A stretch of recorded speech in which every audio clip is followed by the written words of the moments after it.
Olá, meu nome é Mira E eu sou a Raquel.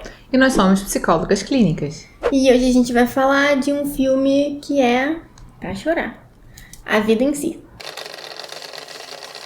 Esse filme foi indicado, né? Vocês pediram pra gente fazer essa análise. E de fato é um filme muito, muito bonito, mas é um filme muito triste também. Então prepare os lencinhos e se você não tá na vibe de chorar, talvez seja melhor ver em outro momento. Resumindo o filme, é a história de uma família, na verdade. A gente começa achando que é a história de um casal e no final do filme a gente vai se surpreender que, na verdade, quem tá contando a história toda é um membro dessa família, é a neta do casal inicial. Muitos problemas envolvem essa família, né? Muitos acontecimentos dolorosos marcam a história dessa família, mas muitos encontros e muitas coisas boas também marcam. E talvez seja essa o ponto central, a mensagem central do filme e que torna esse filme tão bonito, tão bacana, assim, tão legal de assistir. E olha que eu não gosto muito de drama, mas é que torna esse filme tão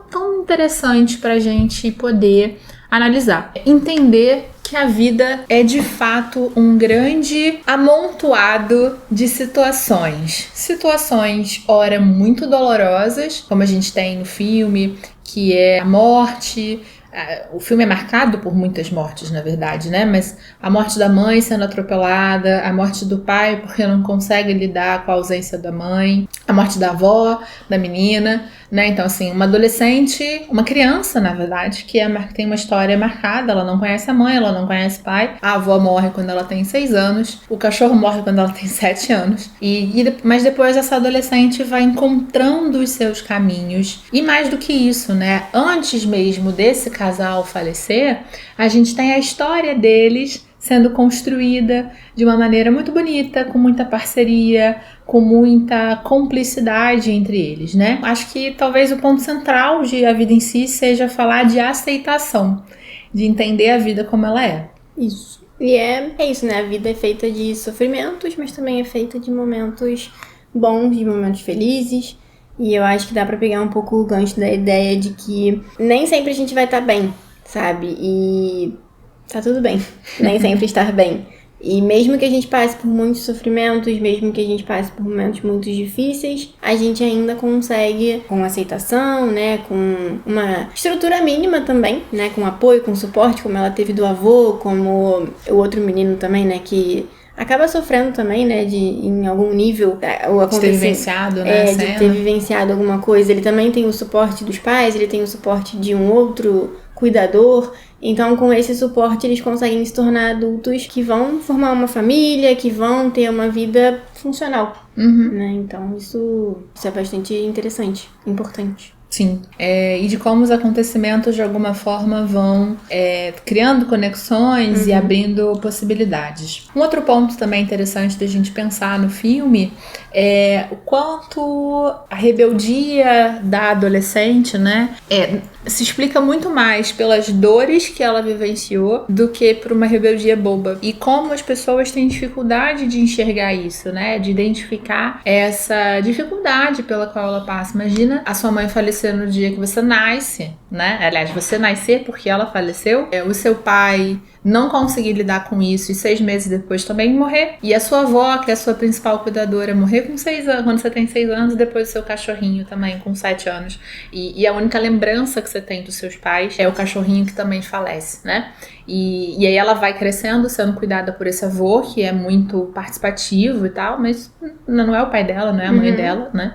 Então a vida, né, de qualquer forma. Exato, a vida dela é marcada por essas faltas, e depois ela vira essa adolescente que tá ali de alguma forma se destruindo, né? Se punindo por essa vida tão dolorosa. Sim. E quando a gente é criança, adolescente, acaba também parecendo um certo abandono, né? A morte. Algumas pessoas acabam interpretando dessa forma. Sim. Então, até você começar a entender melhor do que se trata, o que lidar com o luto, né? E a gente lida com o luto a vida toda. A gente perde uma pessoa, a gente passa pelo luto ali, né, por um período, mas a gente nunca mais vai ver aquela pessoa. Então a gente sente saudade, a gente sente falta, a gente se questiona por que aconteceu. E muitas vezes esse processo ele pode se prolongar, principalmente quando a gente tá falando desse período de revolta da adolescência. Por que aconteceu comigo, né? Por que minha mãe, meu pai, enfim. E o adolescente, ele tem dificuldade de expressar isso, de colocar pra fora, até de entender que é isso que tá incomodando. Então, acaba tendo esses comportamentos mais disruptivos. Exatamente. Então, isso é importante a gente ter essa compreensão para poder ajudar, né? É muito comum que as pessoas invalidem um pouco o luto dos outros.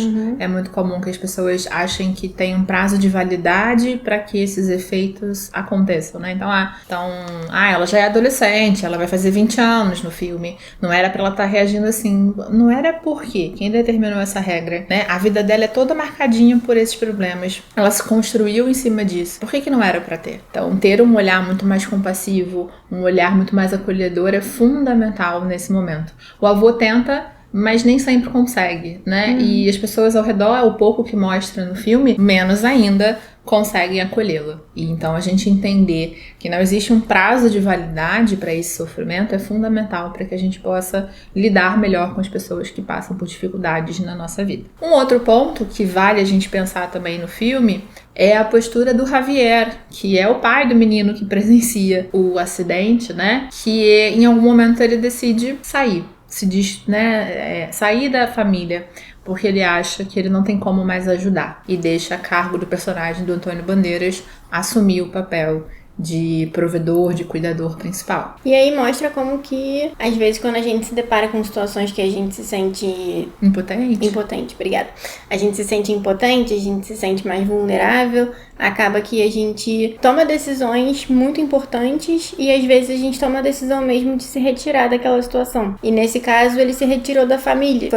Foi uma decisão tanto quanto radical, né? Bastante extrema. Também pode ter um pouco a ver com... Sem querer problematizar em mais um vídeo, mas pode ter mais um pouco a ver também com a questão do ego masculino, né? Do provedor, do homem, de ser admirado pelo filho, pela esposa. Então ele achava que o filho e a esposa estavam admirando muito mais o Antônio Bandeiras. E isso pode também ter contribuído para ele tomar essa decisão um pouco mais séria. Ainda que quando ele sai, quando ele se vai, né? Ele pede pro Antônio Bandeiras deixar ele sempre a par do que tá acontecendo com a esposa e com o filho. Então...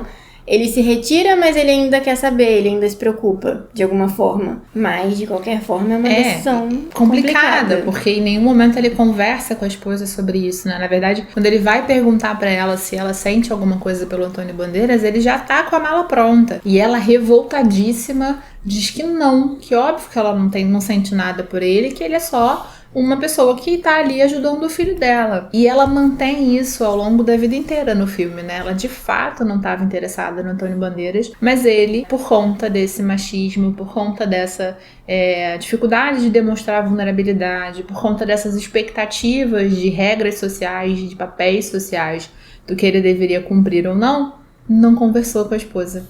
Ele toma decisões, ele interpreta as coisas de maneira muito equivocada e solitariamente, causando muito mais sofrimento para ele, claro, porque, né, se ele pede para acompanhar a família porque ele os ama demais, mas também para a esposa que continua o amando a vida inteira, tanto que quando ela tá ali prestes a morrer, ele aparece e o olhar dela é fenomenal, né? Ela fica assim, demonstra muito o amor que ela ainda sentia por ele, apesar de tantos anos separados.